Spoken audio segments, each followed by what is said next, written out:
Welcome back to another episode of Shifted Ed podcasts.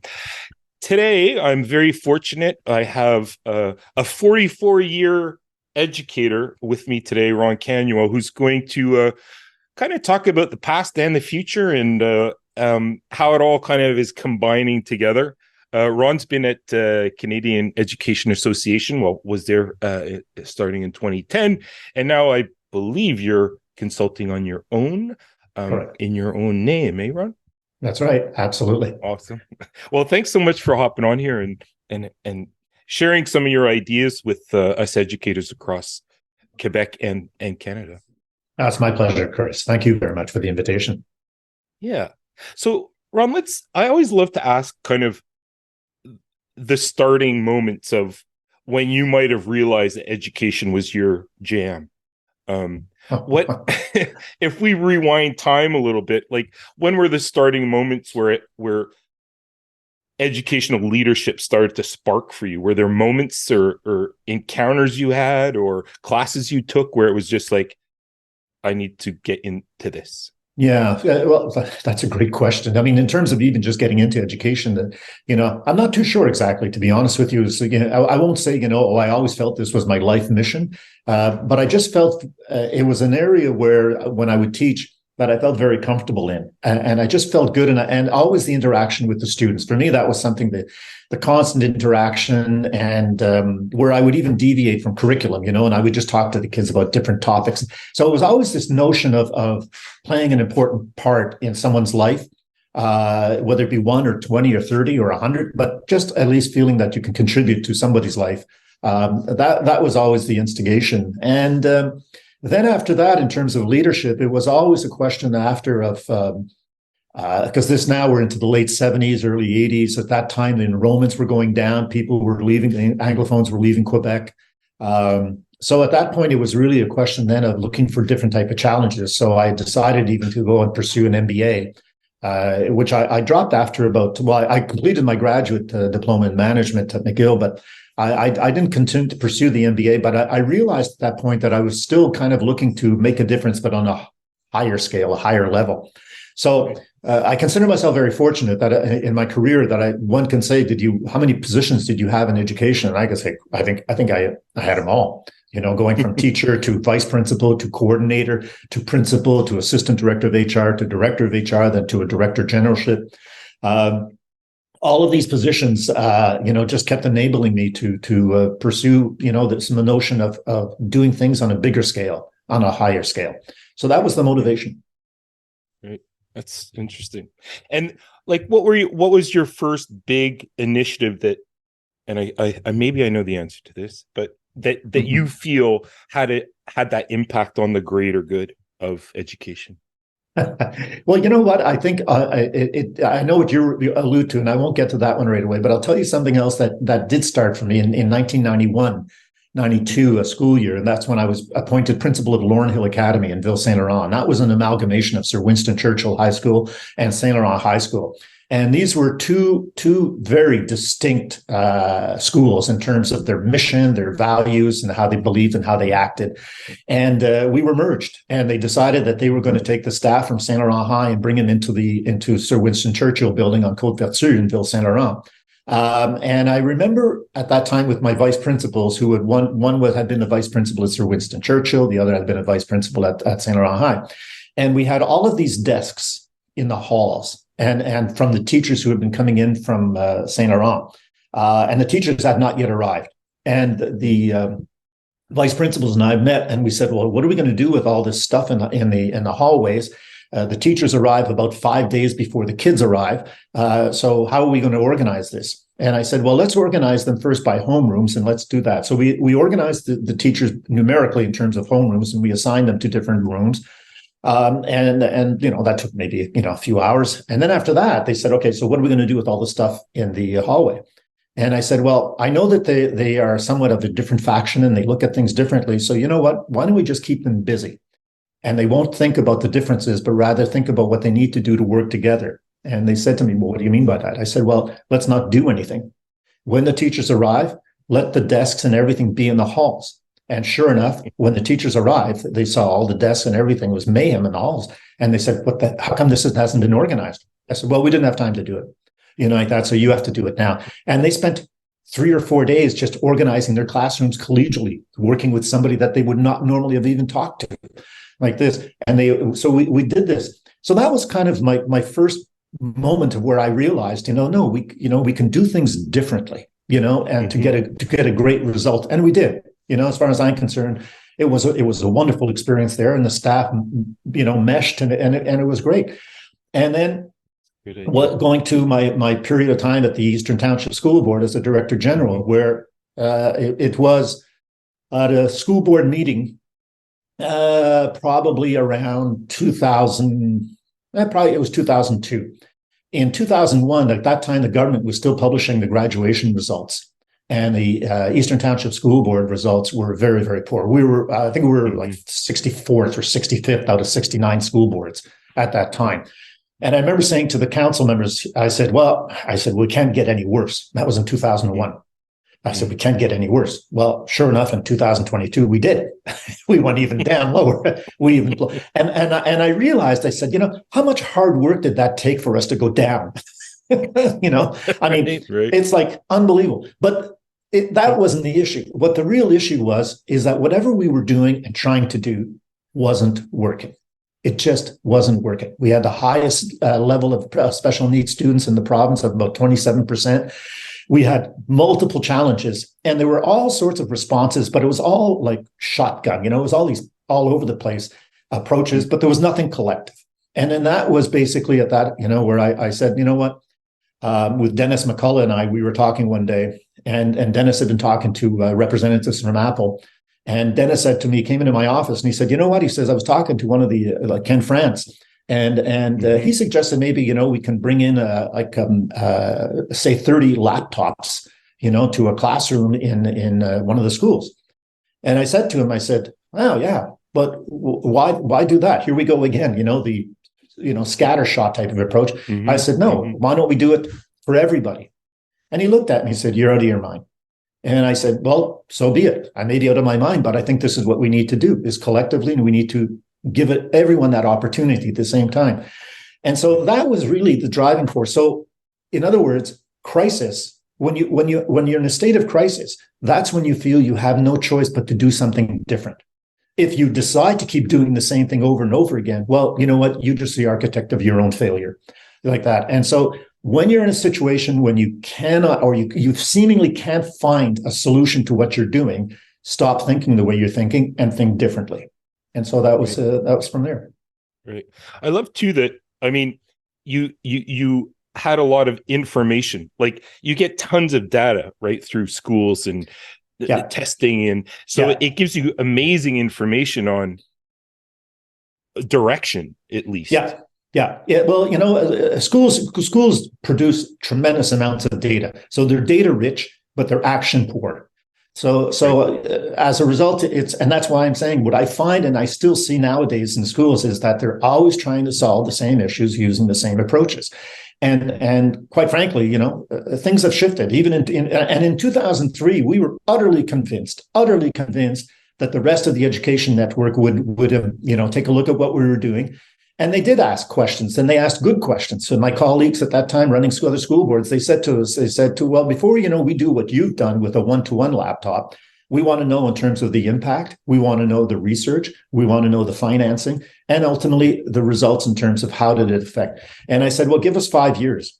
And so, Chris, we did that. And in 5 years, I'm so proud of what the teachers and the administrators, everybody at that school board did over that 5-year period of time. And that when we gave a presentation to them, as well as to the French school boards at that time, it was met with stone silence, just silence, nothing. No one said a word, not even wow, just nothing. And then that's when we realized, okay, we fell into the old education trap of before I do something, I want to make sure the results are there and they're certified and they're proven.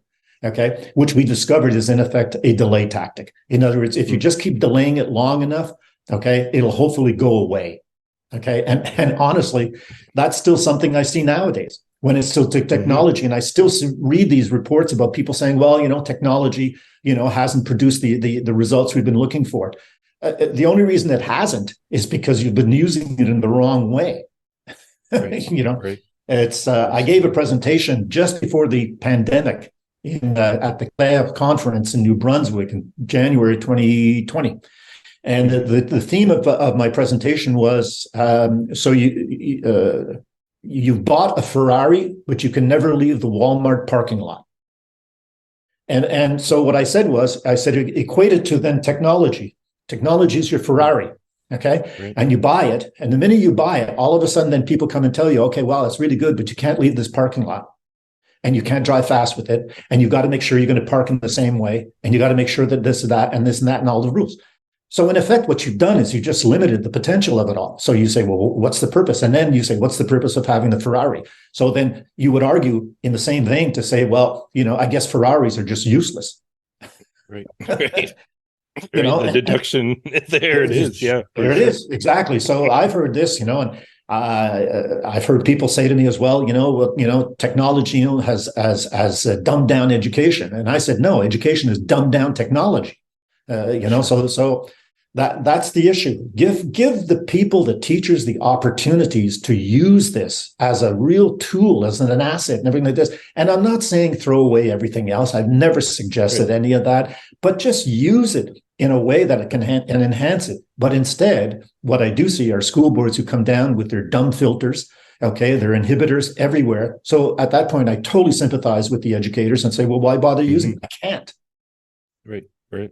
And I mean, we're even seeing that too with Monsieur Drainville's idea of excluding cell phones from our classrooms, which, because they're a distraction now. Technology has become a distraction instead of a learning tool, and I mean, it kind of brings me around to this question of why is education such a slow moving creature? You would think it would be at the forefront of innovation and pushing the limits of what's out there as a profession.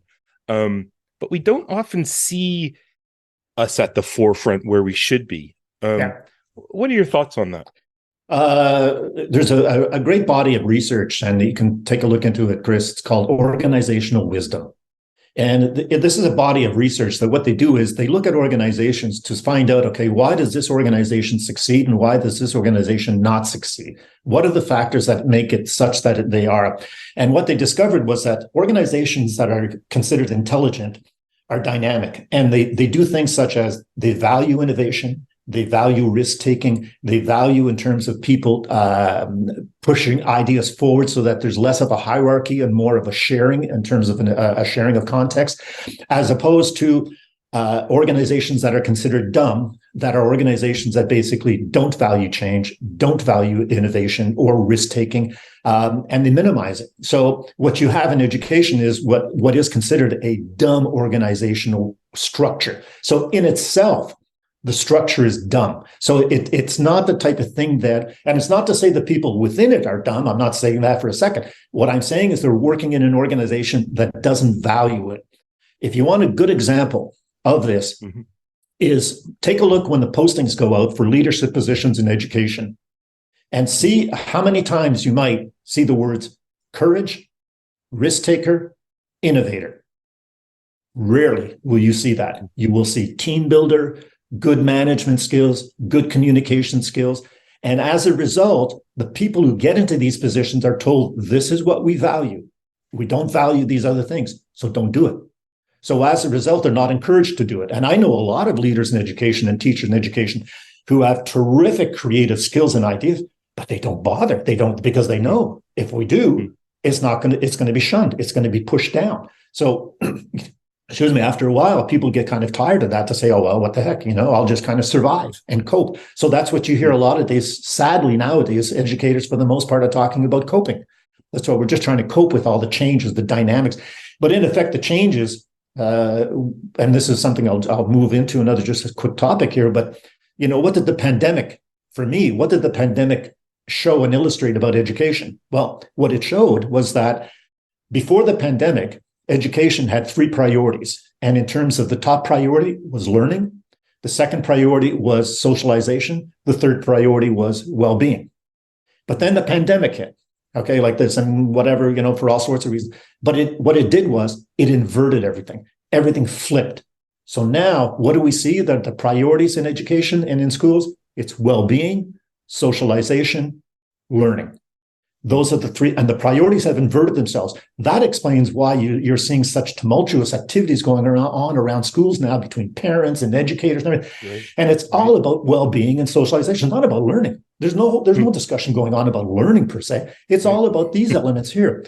And so where's technology in all of this? Well, it's just out there. It's just kind of like floating out there, like this, and in a never land. It's fascinating, though. I've never thought about it like that, Ron, but it totally makes sense. Do you think, though, that there will be a catch up? Like, because I mean, they look over 2 or 3 years of the pandemic where students seem to have kind of regressed in the learning aspect of things. But I agree with you. I think the socialization and the well-being aspect facilitate learning to happen. Do you see that there is going to be a shift again where learning might get back to the top tier? I don't think for a while, to be honest with you, because it's right now you're seeing it's not the emergence of what I will call special interest groups, but it's the empowerment. Special interest groups, we've had them for decades in education. They've always been there. Different groups advocating for different things, but it's their empowerment and the political empowerment they're getting is also an issue. And it creates it, and all of this just ends up manifesting itself in schools and in classrooms. And I'm sure the teachers themselves are saying, like, what in the world is going on here? How did we end up in this position here? And it's not because they've abdicated anything; it's because things have been taken away from them. And I think with technology, again, what I saw in technology, and I go back now to 2003, because we started when we did our one-to-one laptop. In 2005, we had then the agreement with the Cirque du Soleil, and we were teaching kids online, online between the Eastern Townships and Tokyo. And we were doing this online in 2005, 2006 with success. And it was successful and it was working. And again, trying to convince our colleagues that you could do this type of online learning, and it can be successfully done. Does it cost more? It does in the short range. In the long range, no. But everything is an immediacy in education. It's all about 12 months. Really ask a school, what are they doing in a year from now? They'll say, well, I don't know. I don't know. What are you asking me for now? I just know what I'm going to do until June. Impossible to determine. Well, exactly. Factors, right? Yeah, exactly. Yeah. So it's all short term. But the bottom line is that if you invest in it and you keep going at it, if we had been doing this type of rich online experience, and school boards and people that had taken it in and said, yeah, you know what, this is a good thing, we should do this more and more. When the pandemic hit in 2020, it wouldn't have been the issue at all. But instead, what I saw was very clearly then the whole problem of learning loss and everything was because of the technology. And I go, no. It was never the technology. It was the attitudes. It was the rejection of technology in education that was there for years and years and years. And let's not kid ourselves. We now know as well that another pandemic is just around the door. If it is, it will be another pandemic and it's just around the door. And here we go again. So we've got to come to an understanding, that technology is a tool that can be, and it's more than just a tool, by the way. I always call it a portal, and it's a portal for the imagination of students and teachers, and let them go through these portals and discover some amazing things that can happen. And with AI coming down the pipe, well, who knows? Yeah. Honestly, who knows? Well, that was kind of my next point with you is, like, so we've hit this tipping point, right? Since November, ChatGPT's launched. Like, what? And I think the gut reaction is, okay, they're going to use it to cheat the system, or teachers won't be relevant anymore. They're going to get robots to teach us. Like, how do you see the future of the benefits of AI in education? They are immeasurable. They are absolutely immeasurable, and when you talked about, people say, well, there's the cheating and everything. They'll cheat if you ask the same dumb questions. Okay. Don't ask the questions that they can cheat on. Think creatively, think differently. In other words, ask people, and an example, I was often asked this question, okay, well, what kind of an example? And I said, well, an example I can give you is that, think of Christopher Columbus. Okay. And I said, so if you say to an AI, okay, tell me about Christopher Columbus, well, you get all the data, the historical data about him, everything like this. Sure. But what would be much more fascinating and enlightening is to say, okay, so Christopher Columbus is in Barcelona. He doesn't have his crew yet. And now he's got to convince people to come with him to sail somewhere that may go right over the edge of the ocean. Okay, like that. How did he convince them? Yes. How did he convince them? Okay, like this. And you tell the kids, okay, I want you to figure out how did he convince these people to get on a ship with him and go, oh, sure, Chris, we're with you. What's that on the up over there? What is that? Is that the end? Is that going on? But can you understand that all of a sudden they then build into the history and you say, okay, so let me tell, and then write to me about, okay, where they lived, tell me more about things that they can't get just straight up, even from the AI.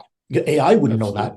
Like this. Nope. That's what I'm talking about, these type of examples. And that's where I always say my favorite, well, this sounds kind of stupid now, 2023, but my favorite 21st century classroom has been for 30 years and remains for now. We have 21st century classrooms in our schools right now. They're called kindergarten and grade 1. Exactly. Yes. Yes. Like these are classrooms and kids, the context, even their environment is so rich, it's stimulating, it's encouraging, it's social, it's dynamic, it's everything like this.